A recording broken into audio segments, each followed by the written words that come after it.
Halo, pemirsa yang berhati mulia di seluruh Nusantara. Berbagi itu tidak akan membuat kita kekurangan, justru ia mengajarkan kita arti kekayaan yang sesungguhnya. Saya, Fine dari CHAO menyapa, salam bahagia, sehat dan sukses selalu. Amin. Di episode kali ini kita menyapa saudari Mbak Victoria Silalahi dengan profesi UMKM ortose.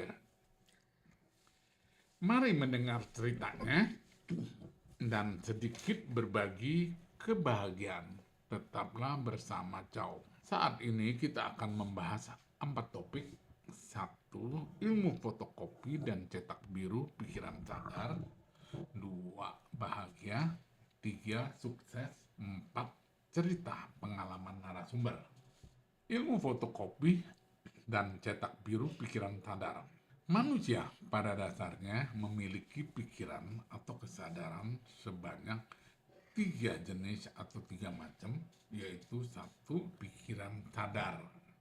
2. Pikiran intuisi atau pikiran jiwa. 3. Pikiran roh. Pikiran sadar, ini kita sadar, juga disebut pikiran fisik karena kita punya tubuh fisik. Juga disebut pikiran otak karena ada otak sebagai tempat menyimpan data dan informasi. Juga disebut pikiran masuk akal karena ada fotokopi akal di dalam memori otak. Juga disebut pikiran masuk logika karena ada fotokopi logika di dalam memori otak. Kelimanya sinonim atau sama. Pikiran sadar, cara bekerjanya adalah menggunakan 5 atau panca indera ya sebagai alat fotokopi, yaitu 1. Mata untuk melihat, 2. Telinga untuk mendengar, 3. Hidung untuk mencium atau membau, 4. Mulut dan lidah untuk mengecap dan berbicara dan merasa. Yang kelima adalah kulit untuk meraba dan merasa. Apabila seseorang menggunakan pikiran sadar, dapat juga disebut atau dinamakan robot hidup atau biorobot mesin fotokopi. Pertanyaannya ya Mbak Ria, setuju nggak disebut robot hidup mesin fotokopi? Setuju. Ya, setuju. Setuju artinya benar ya? Iya. Oke. Nah, fotokopi bahasa Indonesia bakunya adalah belajar. Fotokopi itu sama. Proses fotokopi.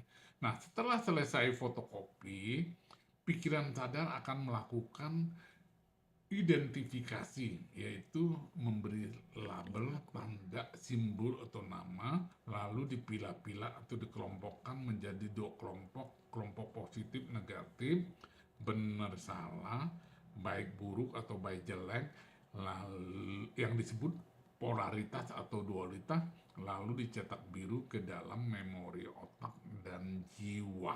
Yang disebut 1. Keyakinan atau kepercayaan, 2. adalah masuk akal atau masuk logika, ketiga adalah iman atau beriman, yang keempat adalah pola pikir, dan kelima adalah paradigma, keenam mindset, ketujuh karakter. Nah, cetak biru ini akan menentukan nasib atau masa depan seseorang di kemudian hari sesuai yang dicetaknya. Seperti jadi orang kaya, cetak birunya kaya, ya. Jadi dokter, ya jadi dokter, ya tergantung cetak birunya, gitu. Ya.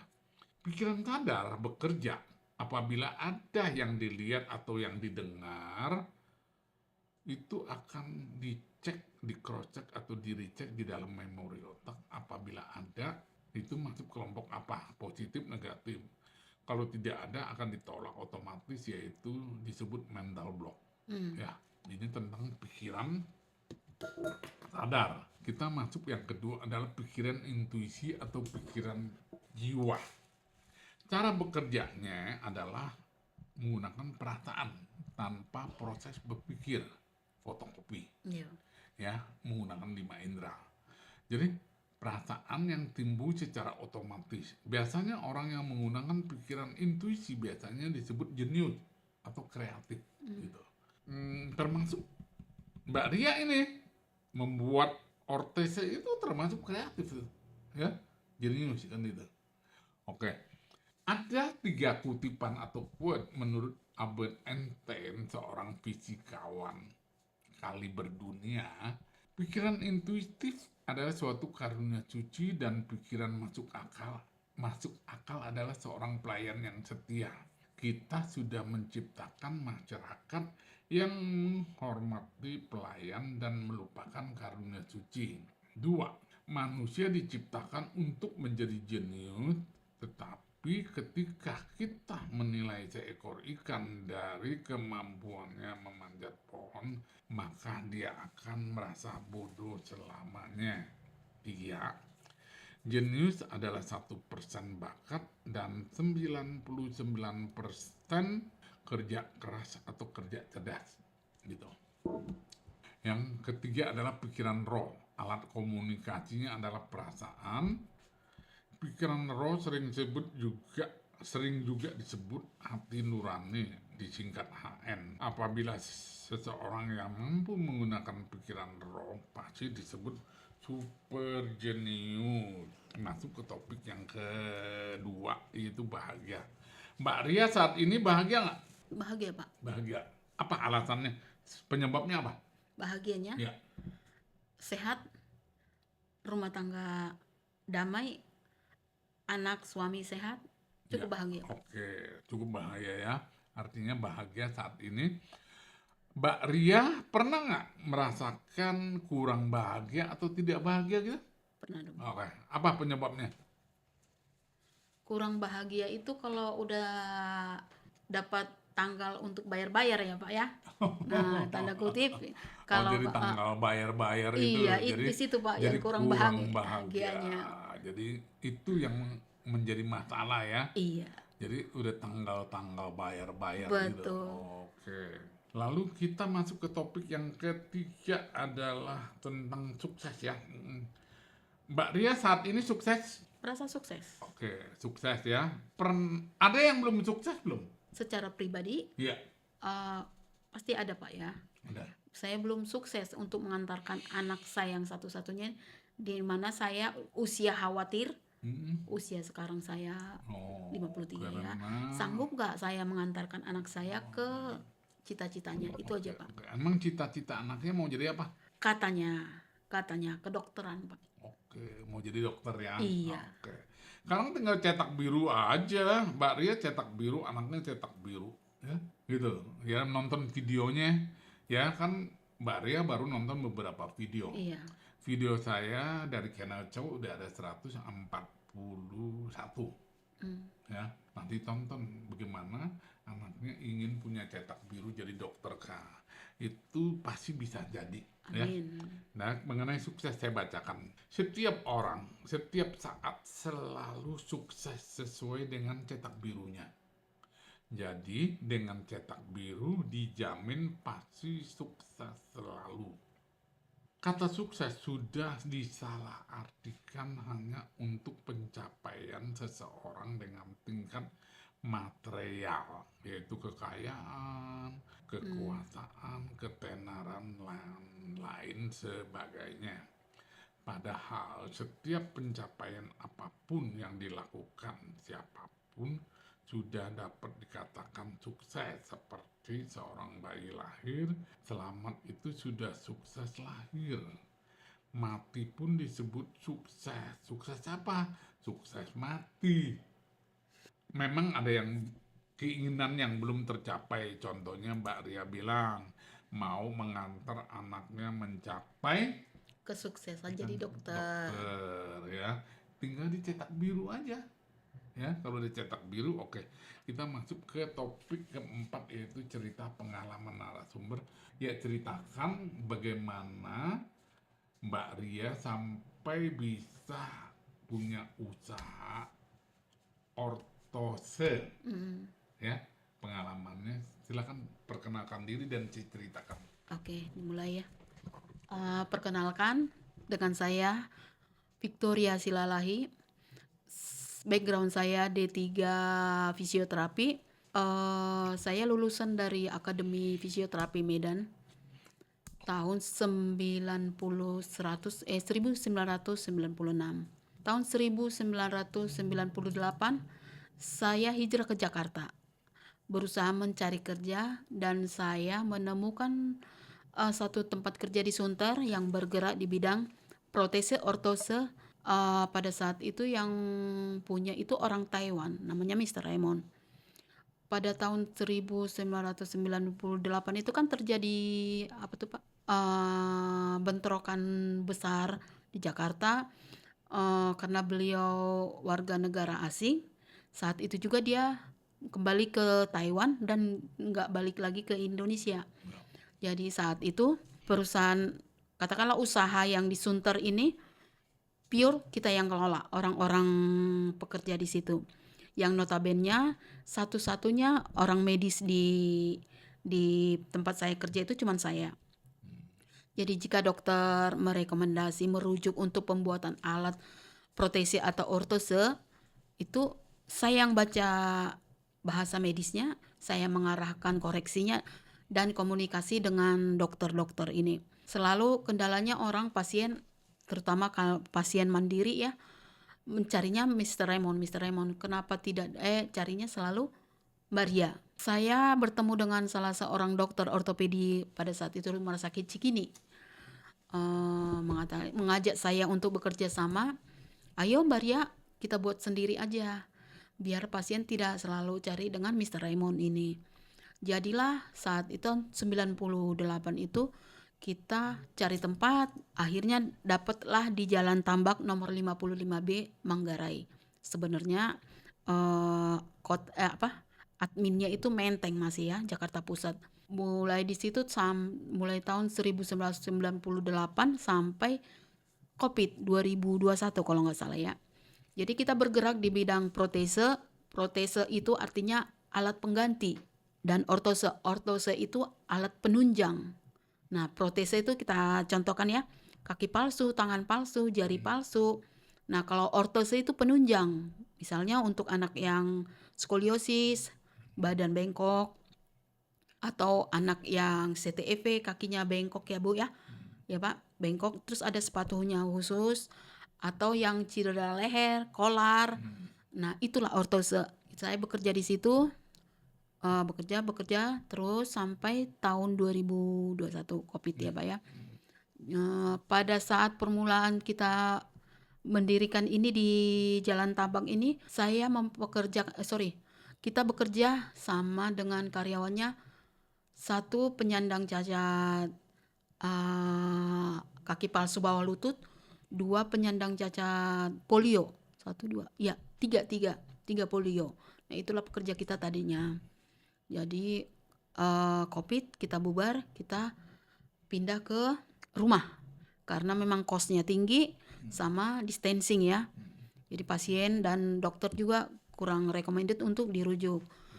Karena kosnya terlalu tinggi, akhirnya kita bawa semua workshop dan semua perlengkapan ke rumah. Adanya di Bekasi, Puri Harapan aslinya. Terus dari situ kita home visit ya, jemput bola. Dokter merekomendasikan, kita yang datang mengunjungi pasien, kita kerjakan, baru kita antar lagi ke pasien gitu Pak. Sampai dia kontrol ke dokter, dinyatakan oke untuk koreksi tertentu ya. Begitulah sampai sekarang ini. Jadi kita lebih banyak bergerak di bidang ortosenya. Ya, kalau protese itu kita menyediakan adanya lokal, ada combine, tergantung kemampuan pasien Pak. Jika mereka ingin import, kita sediakan, kita sudah ada link ke import. Untuk pembuatan soketnya, penampungan yang amputasi itu memang harus dikerjakan workshop sendiri. Tidak bisa langsung dari, karena itu seperti sidik jari ya. Harus di molding, di casting itu Pak, harus dicetak baru dipasang ke komponennya. Dan untuk melatihnya itu, melatih berjalan harus seperti kayak melatih jalan bayi lagi Pak. Salah pola, salah selanjutnya. Gitu dia. Jadi itulah sampai sekarang bergerak, jadi lebih banyak bergerak di bidang ortose. Sampai sekarang kita masih kejajaban dengan Stukpa Sukabumi ya Pak ya. Kita masih ke situ visit semampu, cocok harga, cocok ini, ayo kita jabanin sampai ke Cimahi, ke Palembang, ke Pekanbaru kita jalan. Gitu. Oh, jadi di tiap daerah lain belum ada yang ada Pak, ada sebenarnya juga? ada. Hah? Sebenarnya ada, tergantung ininya apa sih ya, mereka. Oh. Maaf kalau tambak protesis itu kita bilang lah sudah dokter Cipto itu sudah 70% udah kenal Pak. Tambak protese. Nah, kalau gitu. Iya. Baik. Nah, apa manfaat itu apakah sangat membantu untuk pemakai atau pasien itu untuk proses Protese. Sangat membantu Pak. Sangat membantu, apalagi mereka yang masih usia produktif ya Pak ya. Untuk protese, mereka usia produktif sangat membantu. Saya contohkan, ada pasien kita yang kaki palsu bawah lutut, tukang ojek di stasiun Manggarai. Oh, ada yang tukang ojek? Iya, tukang ojek metik kan nggak pakai gini ya. Misalnya nggak pakai itu, dia nggak bisa ngojek ya? Nggak bisa dong. Satu, kedua tidak bawa sengaja. Terus Bapak penumpangnya, Bapak percaya nggak sama yang kaki yang, nah gitu ya. Nah itu dia. Tapi kalau protese kan pakai kaki palsu, celana panjang dia nggak kelihatan. Apalagi motor sekarang metik kan ya Pak ya. Nggak mesti gini-gini lagi gitu. Jadi membantu orang sangat untuk membantu bisa hidup mandiri ya. Betul. Secara ekonomi. Iya. Gitu. Jadi artinya banyak juga orang yang mengalami gangguan difabel, tapi dengan adanya ini membantu banget gitu ya. Banget Pak. Tapi apakah mengenai harga ini terjangkau, apa termasuk mahal atau biasa-biasa aja? Soal harga itu kita menyesuaikan kemampuannya Pak. Oh gitu. Emang bisa disesuaikan? Bisa, tapi punya batas dong. Punya batas apa sih namanya? Punya batas price lah. Bapak, saya butuh kaki palsu bawah lutut. Iya. Tapi saya punya duit 2 juta. Misalnya. Sudah kita lakukan. Mana yang bisa dipres untuk senilai itu misalnya. Jadi bukan berdasarkan jual jadi harga segini mau beli enggak gitu. Enggak. Kita fleksibel Pak. Iya, karena memang sifatnya kita kan tidak terlalu komersil ya Pak ya. Untuk protesenya. Tapi kalau ortose itu ada harga patok ya Pak ya. Karena itu kan untuk koreksi. Iya. Dan koreksi, dan itu kan recommended dari dokter, jadi kita ada teamworknya gitu Pak. Oh, jadi kalau ortose itu bisa fleksibel. Protese yang bisa fleksibel Pak. Protese yang bisa fleksibel. Tapi kalau ortose nggak bisa Pak. Karena memang bahannya betul. Jadi prosesnya itu yang bisa fleksibel. Itu juga dibuat Pak. Sesuai pesanan. Iya. Kalau dilihat dari ini cerita barusan Mbak Ria itu berarti banyak sekali orang-orang yang membutuhkan alat seperti itu. Banyak Pak. Jadi dari pengalaman saya dulu kan penyedia tunggal peduli kasih Indosiar dulu. Nah jadi itu saya tadinya pertama Pak. Kita jalan tambak ya. Banyak yang membutuhkan tapi tidak tahu tempat dan mereka terkendala pembiayaan. Nah, jadi saya juga bertugas jadi pencari. Saya harus sampai ke daerah-daerah siapa yang membutuhkan dengan notasi memang tidak mampu ya. Nah, baru diajukan ke peduli kasih, mereka penyedianya baru kita buat gitu. Itu alat itu secara menurut BPJS diganti kan? Tidak, Pak. Hah? Tidak. Oh, itu bukan kesehatan jadinya? Pendukung. Hah? Sebenarnya enggak, Pak. Enggak. Nggak diganti ya? Enggak, Oh, Pak. jadi pendukung. Iya. Misalnya contohnya orang itu kecelakaan kan? Kecelakaan itu kan berarti kan ditanggung BPJS kan? Iya. Nah, hasil setelah kecelakaan lalu dibutuhkan alat itu, apakah juga nggak ditanggung oleh BPJS? Tidak. Sama Yang sudah pengalaman itu dana yang dikeluarkan jam sostek. Nanti dana ini yang dibiayakan, bukan kaki ini yang dibiayai, paham Pak? Jam sostek mengeluarkan dana, Bapak dikasih 30 juta, Ya. Bapak yang disuruh cari kaki palsu gitu, bukan jam sostek yang menginikan kita. Jadi tidak tapi jam sostek memberikan uang untuk beli alat pengganti gitu? Enggak. Jadi ada ayat-ayatnya kan, ada ininya kan, itu pasalnya ya. pasal-pasal. Kalau kecacatan seumur hidup sekian itu kita sudah diganti uang. Iya. Berdasarkan kecelakaan. Iya. Kecelakaan uang ini dibelilah. Iya, gitu. Bukan dibeli bukan. Iya. Jadi kalau kecelakaan klaim penggantian uang. Iya. Ya, bukan karena untuk beli ininya. Bukan. Jadi kalau kecelakaan ini patah kakinya sehingga mengalami kecacatan seumur hidup. Iya, itu diganti uang sekian. Iya. Lalu uang inilah dipakai untuk protese. Bukan disediakan dibeli alat-alat. Bukan. Oke, udah paham. Jadi memang mengalami kecelakaan cacat seumur hidup ya. Oke, gitu. Oh, jadi bukan karena memang ada pertanggungan untuk tidak ada. Enggak ya. Nah, dengan begitu sangat membantu pasien ya. Jadi semangat hidupnya pun jadi bisa pulih kembali ya. Kalau yang mengalami kecelakaan berat ya. Nah, mengenai bahan-bahannya, Mbak Ria, itu bahan lokal atau bahan impor tuh? Saat ini yang bahan import itu tinggal satu ya Pak ya. Yang import itu plastik propyline namanya. Tinggal itu. Di Indonesia lokal belum ada produksinya maksudnya? Enggak ada Pak. Enggak ada yang menyamain bahan ini, material ini. Itu dalam bentuk raw material atau bagaimana? Bentuk material lembaran plastik ukuran triplek ya. Okay. Nah, itu dia, itu bahan mentah. Iya. Nanti ini yang kita masukin ke oven. Iya, bentuk. Iya. Dibentuk ke cetakan molding. Jadi tadi itu. Di oven istilahnya dilenturkan ya. Iya, betul. Untuk membentuk apa yang kita inginkan. Iya, betul. Jadi lokal belum ada produksi bahan itu. Enggak ada, itu Pak. Impor dari mana? Taiwan. Taiwan. Makanya dulu yang pengusaha iya Taiwan mungkin ya. Karena udah ada gitu. Iya mungkin ya. Itu semuanya banyak kan dari Taiwan. Iya Pak. Dari Eropa, Amerika nggak ada. Mahal. Hah? Mahal. Oh, ada teman beda. Iya, lebih mahal Pak. Kok jadi jatuhnya lebih mahal ke price-nya ke pasien kan.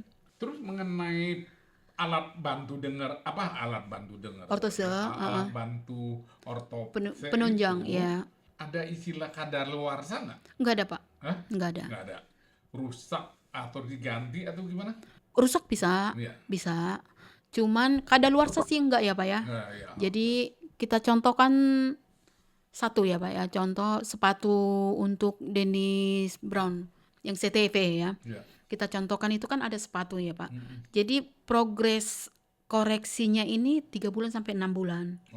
Jika tujuan yang kita capai teamworknya ortose kita, dokter anak dan tumbuh kembang anak ini belum juga tercapai, itu koreksinya lain alat lagi.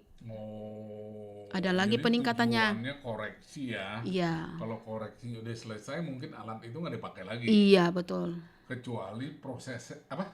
Pengganti. Untuk yang baru. Iya, ganti untuk bentuk yang lain lagi. Iya. Yang baru. Iya. Gitu. Jadi ada bukan karena kadaluarsa, bukan. tapi masa penyembuhannya ya. Proses pembentukan penyembuhan ya. Udah mencapai, harus berubah lagi, Iya, berubah lagi begitu. Iya, betul, Pak. Tidak harus pakai seumur hidup kan? Enggak juga, tergantung. Enggak juga. Enggak juga. Enggak sampai seumur hidup. Kalau memang yang koreksi tulang bengkok itu, kalau dia lurus ya nggak perlu lagi pakai. Enggak juga. Karena kita punya target. Kita punya pencapaian. Misalnya nih, di grade 30 pencapaian sampai ke 5 derajat itu udah sebagus. Sampai 0 itu udah nggak mungkin. Ke grade 5 derajat aja sudah bagus. Jadi hanya untuk mencapai yang bisa dicapai. Pencapaian dan kesempurnaan ya. Iya, betul. Misalnya harus normal kembali seperti semula, nggak ada itu ceritanya. Enggak, Pak. Itu banyak yang ngalamin pasien apa? Jenis pasien apa? Ada nggak laki tertentu, umur tertentu, atau suku tertentu? Oh, nggak ada, Pak. Nggak ada. Gitu. Jadi kasus yang paling banyak kita sekarang itu ya skoliosis itu. Skoliosis namanya, yang tulang bengkok belakang itu. Karena apa? Penyebabnya itu lebih banyak wanita di usia puberitas, di usia 13 sampai 17 gitu ya. Itu sampai sekarang idiopatik ya, Pak, belum tahu pastinya apa penyebabnya. Tapi dari yang kita review ya, selama ini kayaknya lebih cenderung ke salah sikap. Karena kebiasaan. Iya, betul. Jadi duduknya atau gimana ya, kayak nih. Atau agak ini karena dulu kerja kan begini terus. Iya. Gitu. Itu bisa dikoreksi nggak? Bisa tadinya, Pak. Hah? Bisa tadinya. Ini kolar. Bisa ya. Ada soft, ada hard kan untuk pekerja. Orang Kalimantan contohnya, Pak. Kan cakep-cakep kan? Suku Dayak kan? Bangga kayak segini-segini itu. Cakep-cakep. Nggak ada bongkok kan? Nah gitu. Karena pakai itu ya. Iya. Jadi makanya sebenarnya ya misi fisioterapi dulu itu harusnya mereka tidak selalu diarahkan di rumah sakit. Tetap maintenance di orang bekerja kan. Seumur hidup 53 tahun begini aja. Iya. Saya 44 tahun loh. 44 tahun ya, Pak ya, begini. Bongkok dan ini ya, leher ya. Harusnya kan edukasi dibilang maju ini. Edukasi ini tempat duduk dan leher, postur ya gitu ya. Itu dia. Jadi bisa juga dipakai ya. Bisa. Jadi udah kayak orang Dayak dong kalau gitu. Ada orang Dayak itu kan pakai ya. Itu memang budaya ya. Orang Dayak pakai itu. Iya. Tujuannya apa? Budaya ya, Pak. Budaya kali ya. Budayanya supaya itu lehernya indah gitu. Iya kali, Pak. Iya kali ya, biar cantik ya. Posturnya juga. Gitu. Jadi itu pakai tenis tuh aluminium tuh. Yang Dayak. Iya. Kuningan. Kuningan ya. Itu dipakai dulu ya. Sama ini yang keren loh. Yang apa? Jadi yang panjang nih. Berat ya? Oh, iya. Iya, diberatin ya. Iya kali ya. Oke, jadi banyak kan kalau skoliosis itu skoliosis. wanita. Iya. Masa pubertas. Iya. Jadi banyak faktor karena salah sikap. Ada dari bayi lahir ada yang mengalami begitu? Skoliosis? Iya. Enggak ada, Pak. Jadi itu pertumbuhan remaja? Iya. Pada lebih banyak di SMP. Dari SMP. SMP. Iya. Pembentukan kan, jadi masih muda, masih ini. Jadi salah sikap yang permanen, salah sikap yang lama gitu loh, Pak. Main HP atau perempuan yang rambutnya begini gitu, kan ada gaya ya. Gitu-gitu, Pak. Nah, itu dia salah.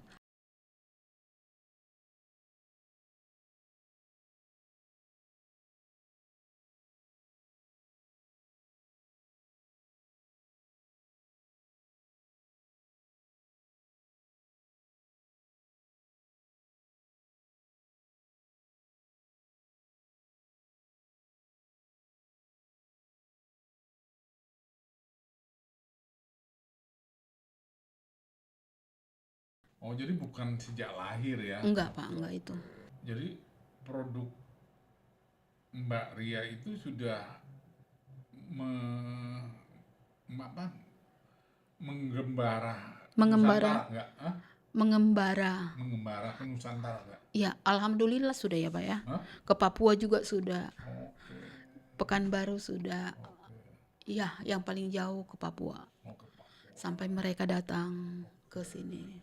Jadi artinya luar biasa ya. Amin. Jadi D3 fisioterapi menjadi ortose, ya. Gitu. Baik kalau gitu, karena waktunya sudah mau habis, Mbak Ria mau menyampaikan apa kepada pengguna atau pembeli atau pelanggan ortose dari Mbak Ria, UMKM Mbak Ria? UMKM, ya. Selamat bagi ibu-ibu atau saudara-saudara yang memang membutuhkan apa itu ortose, apa aja itu dan banyak jenisnya, boleh hubungi kita di Instagram juga ada, atau di HP saya boleh 0817 4988 688. Saya backgroundnya fisioterapi, ayo berbagi mengenai ortose. Saya siap membantu. Ya. Oke, terima kasih Mbak Ria telah bersedia menjadi narasumber Kenecap.